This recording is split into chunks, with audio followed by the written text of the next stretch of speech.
We have a unique challenge with one microphone, so please be patient as we get to this panel.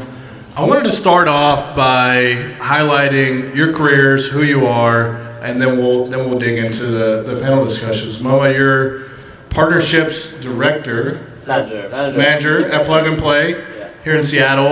Plug and Play is new to Seattle. Yep. Already making waves, doing a lot of events. Tell us about your career and the work you do at Plug and Play, a little bit more about Plug and Play, and we'll kind of go from there. Okay, cool. Hey everyone, my name is Momo, for those in the back. In terms of background, I started a company back when I was a college student. So I was kind of like, I understand really like kind of the beauty of having different folks of different backgrounds together. So like engineering, students in the engineering department, business department, marketing department, finance department, all coming together to kind of like come up with ideas to kind of create something. So I started 2 companies. The second one did fairly well, was exited in 2022. Right now I work at Plug and Play, a Silicon Valley based accelerator and incubator. I've been there since 2023, back in HQ in Silicon Valley. I relocated to Seattle this January to launch the new Plug and Play Seattle office. This is the first kind of venture that we've done in Seattle in partnership with SBI Holdings. And I work with Yusuke closely on this panel right here with us today, and also SNBL, which is a biopharmaceutical company. And so we operate out of University of Washington CoMotion, and it's great kind of being in that kind of academic setting. And then also we have a facility incubator center in Everett, Washington, near the Boeing Aerospace field. And so, yeah, I'm really kind of excited to have a conversation today with my fellow panelists and answer any questions the folks here in this room may have.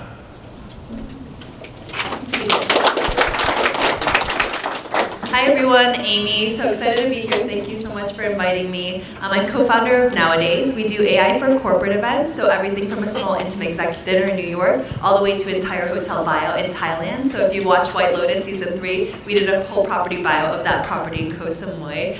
We do everything from the AI does negotiations, contacts venues and vendors to get availability, negotiate quotes, and present the best options. We actually went through Y Combinator in December 2023, raised our seed round of funding, $2 million, and then we have our office in San Francisco. I'm a new mother, so I have a 6-month-old at home, and I'm co-founding this company with my sister. Hi, I'm Yusuke. I just relocated from Japan to Seattle in this February. And so we partnership with Plug and Play and AI2 to build up this incubator and accelerator and to accelerate the founders in Seattle. And we think it's the exactly right timing to start a startup in Seattle, so we can help you and to guide you and advise you. So don't hesitate to come to ask me. And so before in my career, I was in the SoftBank at the beginning. So SoftBank is known as the world one of the largest venture capital. So we've in the investment in the growth stage, sometimes even the unicorns. And so we help them to like just give them tons of money because they already have a solid business model. So we give them and to let them marketing and hire the salespeople and to grow their business. And sometimes we doing the joint venture in Japan. So some good cases we work. So we create the joint venture in Japan and we operate their companies. And now I work in the SBI. SBI stands for the SoftBank Investment. So we used to be the subsidy of the SoftBank, but we become carved out and completely separate from the SoftBank. And our strategy is that we have a flagship fund in Japan, which is about $700 million, and we have more than 30 micro funds all over the world. And Seattle is one of the fund. We have $40 million co-GP with the Plug and Play and to invest this North America early stage. So nice to meet you. Amazing. So I'm curious, what does your firm look for when you're building conviction for a founding team, Momo. And then Amy, you co-founded your company with your sister. So tell us about that journey, how that decision came about, and how it's been going.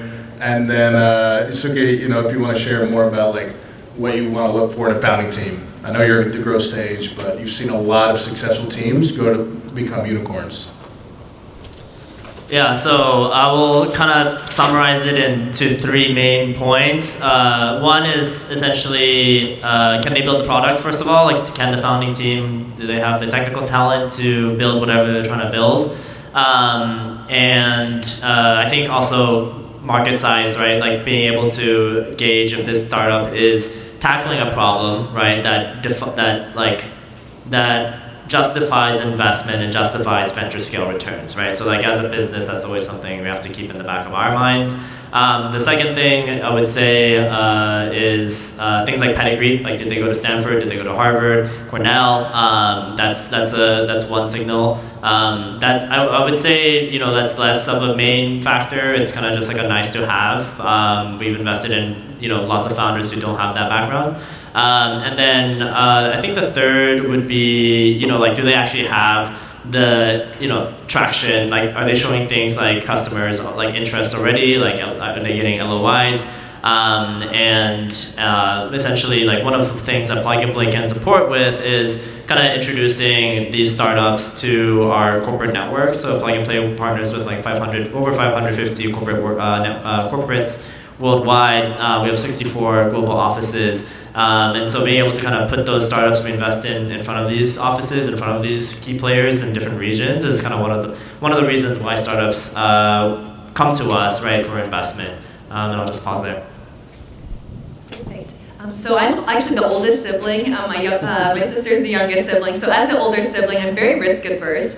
So I had previously worked at really big companies like name brands like McKinsey, Meta, Google, and was on the strategy and operations team. Was pretty happy with where I was. It was a nice and cushy job. I maybe worked like 3 hours a day. But my sister came to visit me for spring break, and she was like, what are you working on? And I was like, oh, I'm adding a phone number field in the sign-up flow. And she's like, oh, but isn't that what you were working on last year as well? And I was like, yeah, but you have to get marketing buy-in, you have to get UX, UI. And so after all that conversation, I was like, I could probably be doing something better with what my time is. And so my sister had been in startups her entire time at MIT, and she's a software engineer, so she's been building and hacking away. And we were like, maybe there's something we could build together. And as we were brainstorming, I realized, while I was at Google, I had volunteered as part of the People Pillar team to plan events like retreats, team holiday parties, and there's so much back and forth, emails, spreadsheets, phone calls, callbacks, so much so that we have a budget every quarter, but it wasn't getting spent because no one wanted to step up and volunteer to do so. And meanwhile, my sister, as a software engineer at MIT, was spending her senior year calling food trucks, going to McDonald's to pick up 2,000 chicken nuggets. She was doing government class president, and so all of her time was spent doing aquarium buyouts. And so we were like, there has to be a better way. And so we started streamlining bits and pieces of the planning process, and it turned into something much more. And so we created Nowadays and got Y Combinator funding from there. But it was quite a journey to go from big tech to the startup world, and happy to chat more about that process. Yes, so when we see the founder, especially for the early stage, we see the founders market fit, are they the most competitive people in the market, or when they want to build up the product, why are they building it? Are they the specialists of it, or they have some connection with the market? And the second one, I think, is the team's formation. They understand what their strengths, their weakness, and if they don't have enough space, so they can ask someone to help them. And the third one, I think, is they need to move very fast. So people always make mistakes. They think some people, the legendary people, the people who used to work with Bill Gates, is a friend with Jeff Bezos, is getting fundraising very easy. But for us, we don't care about that. We just care about when we give the advice to the founders and they give us the feedback very quickly, iterate very fast and update the product. Yep.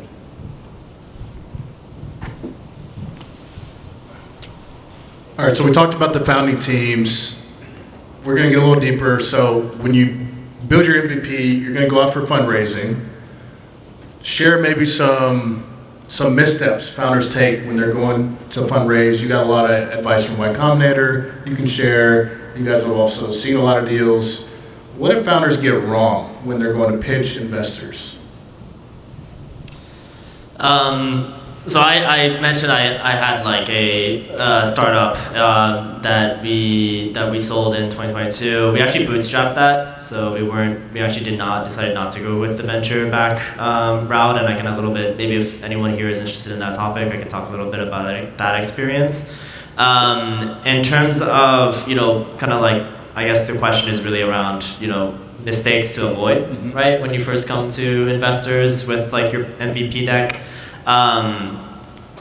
As an investor, we definitely, it's just execution. Like we want to see some kind of progress, right? I think that's one thing we're looking for. If you come to me and say like you have an idea to like measure, I don't know, like EKG through a bracelet, and you're planning to sell this to Hollywood musicians, like.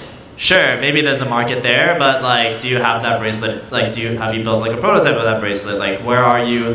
How are you gonna build that software stack? Where are you on that journey? Like that, those are the things we are looking for. And if you don't have that, it kind of, my red flag kind of perks up a little bit.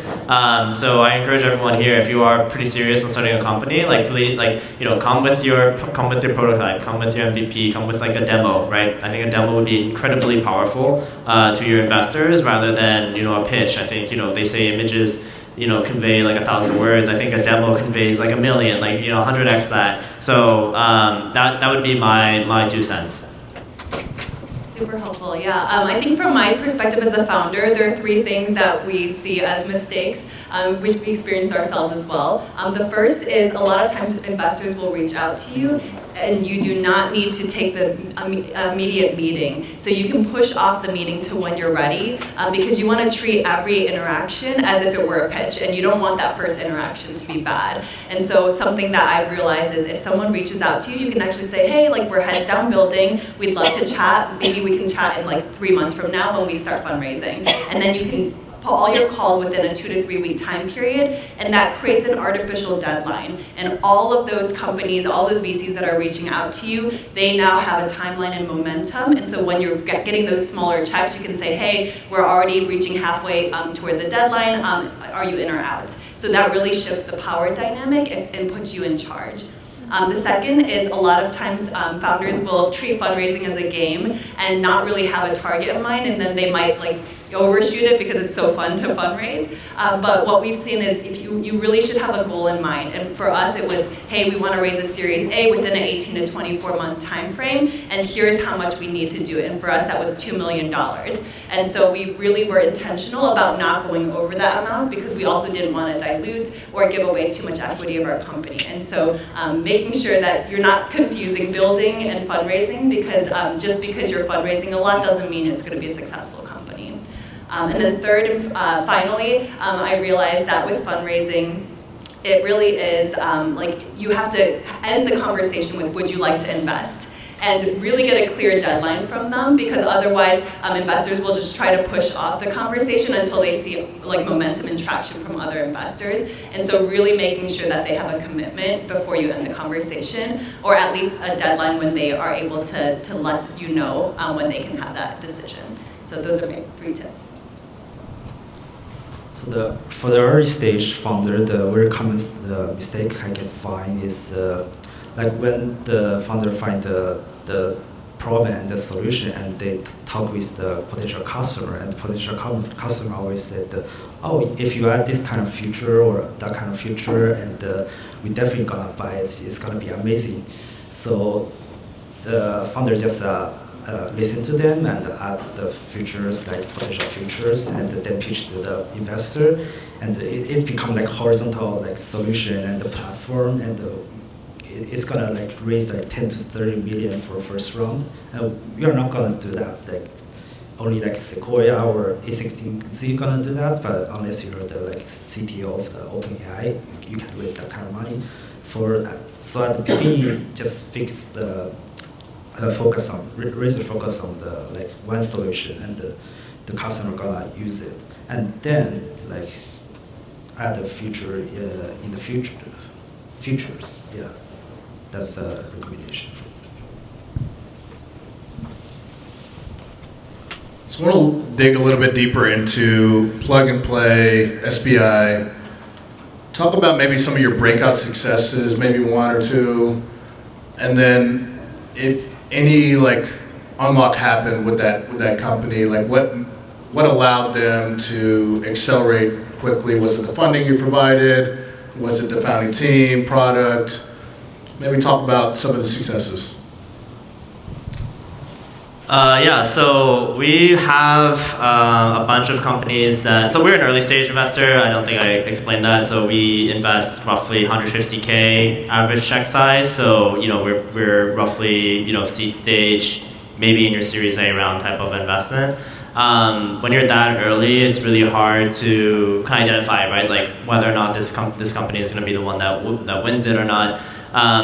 And in terms of like examples that have done well. There's recently a company that I really like. It's their name. They used to be called Luminorbit, but they're called StarCloud. They were in YC last winter.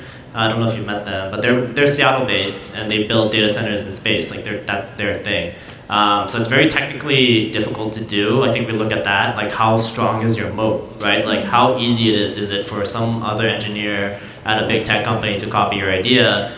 If you're launching data centers in space, like that's really freaking hard, and it's like, man, and like these guys had the background to do that, and they've been just like executing, right? Like that's one thing. Like you have to be able to execute and iterate. Like if you're, do A/B testing, see if one, tech stack works versus another, and just like constantly improve the product, and then. If you do that iteration cycle over and over, like you will succeed, and Plug and Play is there as an investor to help support our portfolio companies. So I'll kind of like leave it at that. We have 34 unicorns up to this point, and I have some cool stories from some of the unicorn founders I've talked to have said about how they loved having kind of Plug and Play as a partner, right? Because when you're raising capital from a VC, like think of it as a business partner. It's not like hierarchical or anything like this. Like you have to find the right partner to be with for the long run. I'll add one point to that. On the iterating, you can iterate so quickly today with AI.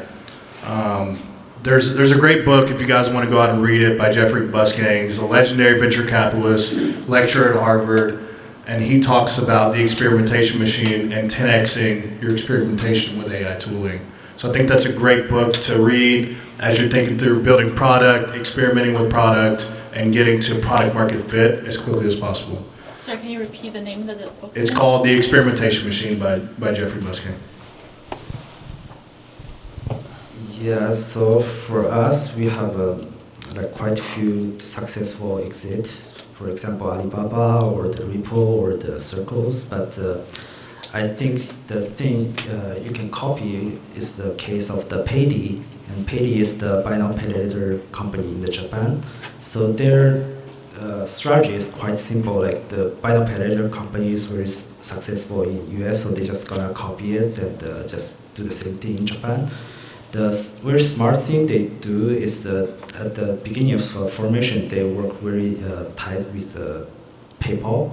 So they meet with the PayPal people like every month and see like what's their Japan strategy, like what do they need, and they just build up the product to meet the PayPal's strategy or criteria, and then sell it.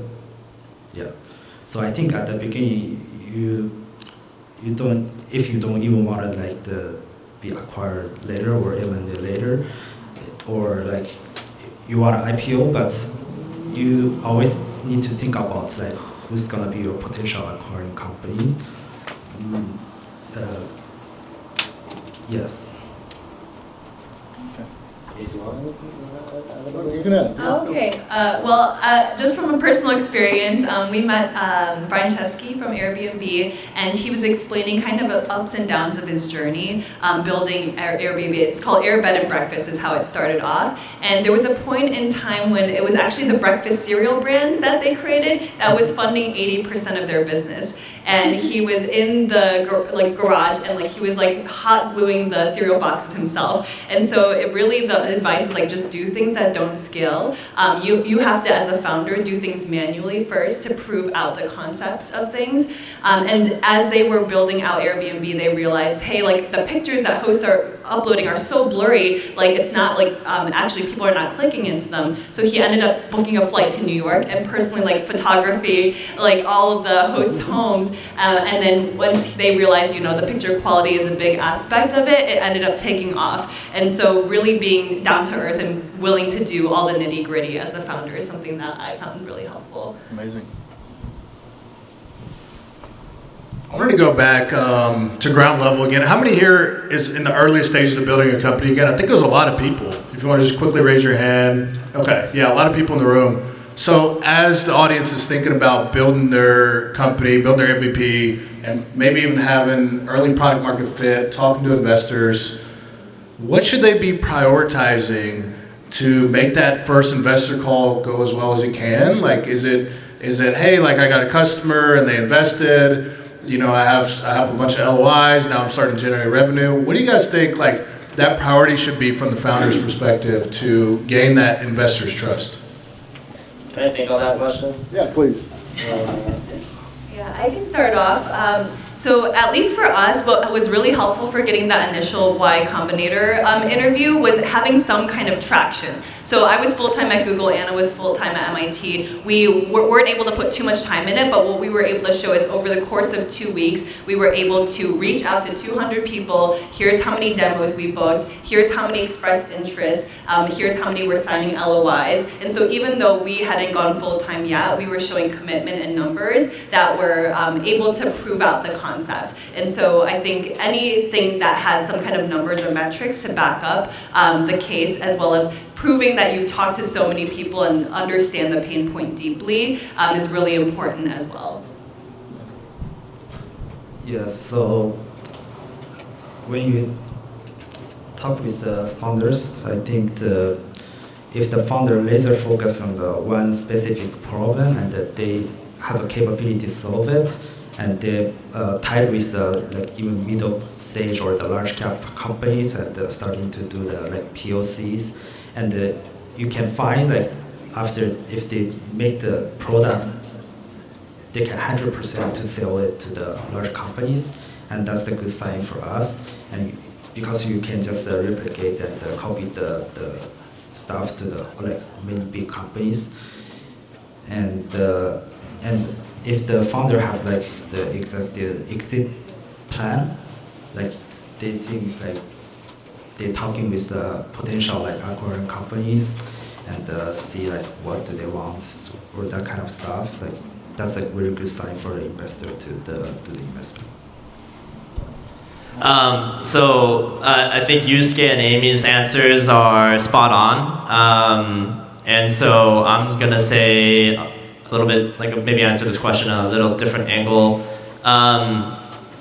When you go out and find your investor, make sure you find the right investor for your market. For example, your investor is going to be your business partner. They're going to, when you're that early, they're going to be the connector, right? They're going to be the ones helping you raising your next round. They're going to be the ones maybe introducing you to their advisor network, right? Executives at enterprise 500 companies that can then, sit on your board as advisory shares and basically, open up their kind of phone book to you as a startup. And then, I guess I don't know, this is just one, how do you then find, the question isn't, okay, how do you then find that right, VC firm and that right investor?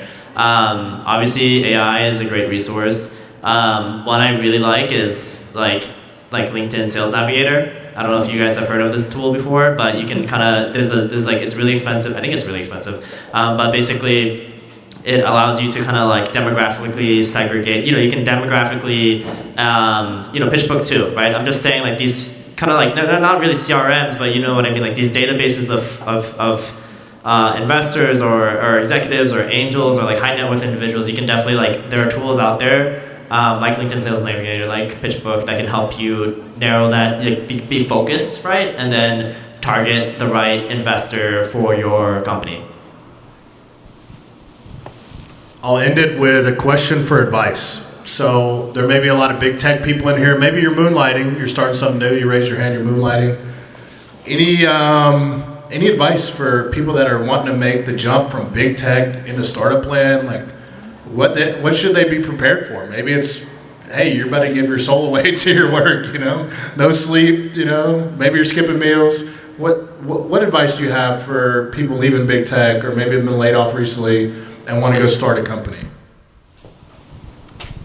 There's like a lot. Basically, it's really hard, guys. If you're at a tech company, like a 9 to 5, you kind of have to be someone who's like, I don't see myself in a corporate role for, you know, like 30, 40 years, right? Like you kind of want to be your own boss. You want to own your own, you know, your own product or service.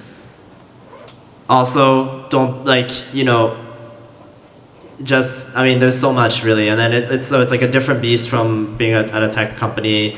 You know, I would say right now, it's probably the best, like today is probably the best day to start a company than yesterday, like ever, basically. Like every single day, I think it gets not easier, but I think the bar is not as, you know, it's not as like of a black box compared to like the 1990s, right? There's so much information online. There's so many resources. There's folks like us in this room with you all today, and like folks like 161, like hosting events that you guys should definitely attend to and meet, you know, their network. So like basically, you know, it's a tough ride. If it doesn't feel like work, but it's a lot. Like it's like calls with clients at like 12 a.m., 2 a.m. But it's like your kid, it's like your baby, and like it's like your thing, and like, you know, it doesn't feel like work really, even though it's a lot of hours and like you're losing sleep. And yeah, like I'll just say that it is a very good time right now to start a company. If that's something that you feel is deeply inside you, like your mission or how you envision yourself as like an individual, right, as a person. So I'll pause there. I completely agree with like all of those points. I think for me, startups give a lot of freedom, and freedom meaning like you get to choose what you're working on, who you're working with, where you're working, when you're working, and I definitely work harder than I ever have working on the startup, but it also feels so much more rewarding because it really does feel like my other baby outside of my 6-month-old, and like every single sale that you make, everything is like you built that from scratch yourself, and so it's definitely something that I would highly encourage everyone to explore. I've been in your shoes before, I've been in big tech, and I think for me, really making that jump and commitment was hard to do, because it felt so comfortable, but I really do feel that it's really pushing yourself to do uncomfortable things that helps you grow the most. And so for me, it was the best decision in my mind. And I would highly encourage, if you do decide to go that path, to go full time and take a bet on yourself. Because Y Combinator essentially forced me to do that. It's like you either take the offer, you take the 500K wire, or you're out. And so I had to make a 24-hour decision and put in my resignation letter at Google. And they were completely right. Like startups are an emotional roller coaster ride. So it's so easy when you're in those downs, low moments to be like, oh, you know, it's just so much easier to just go to my stable, you know, tech job. But once you get through those, it's so much better. And so I would highly recommend to take that bet and then go full time on it. Yeah, I would say like before you start a startup, you should meet as many people as you can and go to as many events as you can, no matter like what industry, and to find the real problem, not the problem you imagine. And once you find a problem and you have think about the solutions, before you build the product, you should talk with the investor and let the investor give you the advice, and you give them the feedback very quickly, and building up the personal trust, or even make the friend with the investor. And I think that's the way to boost your successful possibility. Yeah. we have a few minutes. I wanted to give the audience a chance to ask a few questions, but before I do, I wanted to recognize everyone on this panel. Go ahead and give them a round of applause, please. They have great background, especially Amy. I mean, it's super rare to like start a company with your sister and then get it funded to $2 million. I think you guys are going to go far, Amy. Thank you. So I wanted to give the opportunity to the audience to ask a few questions. If anybody wants to, would you mind coming up here? Because we only have the one microphone. Normally we'd run one, but please, yeah. Come up and. My question is, when should a startup decide to have a partner or like hire workers and all that, right? It's always easier to make decisions by yourself. Especially with the AI age, a lot of things you can accomplish without having an expert in that area. Are you saying co-founder? When you say partner, is a co-founder or a partner? More than just the co-founder. For example, I may be a tech person. I may need business help. Okay. Or I don't know how to build front ends. I need to hire a front end dev. Yeah. Stuff like that. So I guess the way I took it was thinking about founding team. When do you bring on additional members to solve for certain roles, or how do you construct your team, and when do you construct your team? I feel like I feel like if you're asking that question, maybe you don't need to hire someone quite yet. Like it comes out of necessity. Like you literally cannot operate anymore. Like there's too many fires to put out, right? And then that's kind of when our company hired our first, employees. It was first originally just co-founders. So that was the thing. We had a three people co-founding team. So like we have 3x the amount of people who are able to put out fires than if you were solo founding, you're like solopreneur.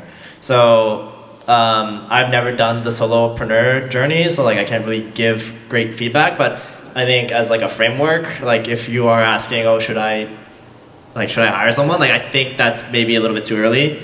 I think it should feel almost like, oh my God, I need to hire someone right now, or else literally like I'm gonna lose this customer, I'm gonna lose this contract, right? Yeah, 100%. So it was started with me and my sister, and she was on full stack as well as like anything product engineering related. I was on sales, marketing, and she was on fundraising. And so we really split our roles. But even things that she wasn't, like things we weren't good at before, we had to learn. And it's really called like founder-led sales. So things we were not comfortable selling, but then you have to learn, like because you're the ones that know the product the best, you can't just outsource something that you're like, someone else could be a better seller, let me just pull them in.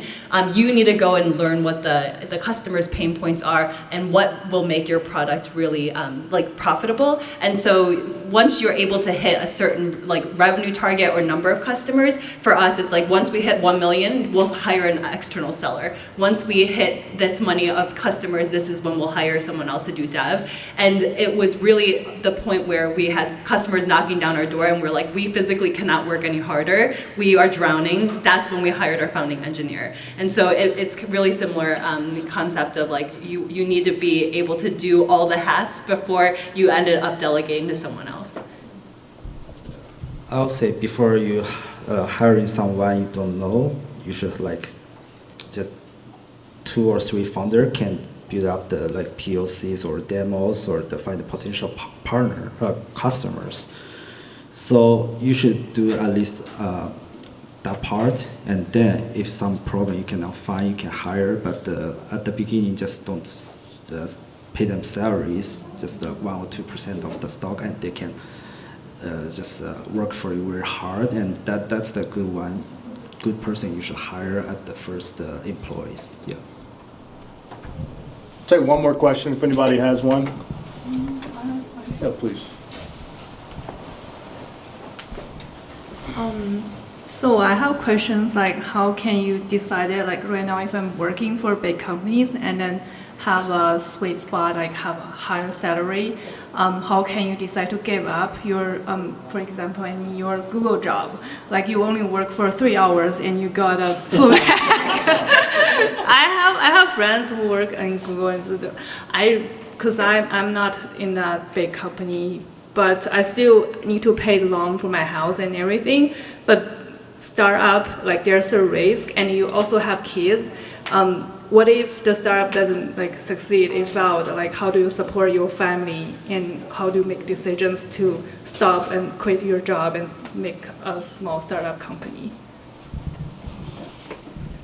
Yeah, that's a great question, and I am very risk adverse myself, so that was a huge deciding factor for me. I ended up starting in big tech and working 8 years so that I could build up that nest egg and feel comfortable, like, hey, if all else fails and we don't raise money, I still have something to fall back on. But on top of that, having that Y Combinator and being able to raise venture capital allows you to pay yourself a salary. And founders don't have very high salaries. Maybe it's like 60 to 80K, and that's a huge drop from what a big tech salary is, but you just enough to be what's considered like ramen profitable. Like you want to make just enough so that you still feel like you have your back against the wall and you need to make this work. And so for me, it's also calculating, like, here's how much runway we need, here's how much cash we have in the bank, and this is 2 years for us to work on this and like put everything we can and see how much progress we have, and here's how much time we have before we make this profitable. And so it's really doing all the math and calculating before taking that risk. So it's like a calculated risk, not like a going into this blind type of thing. I think we're at time. Oh, yeah.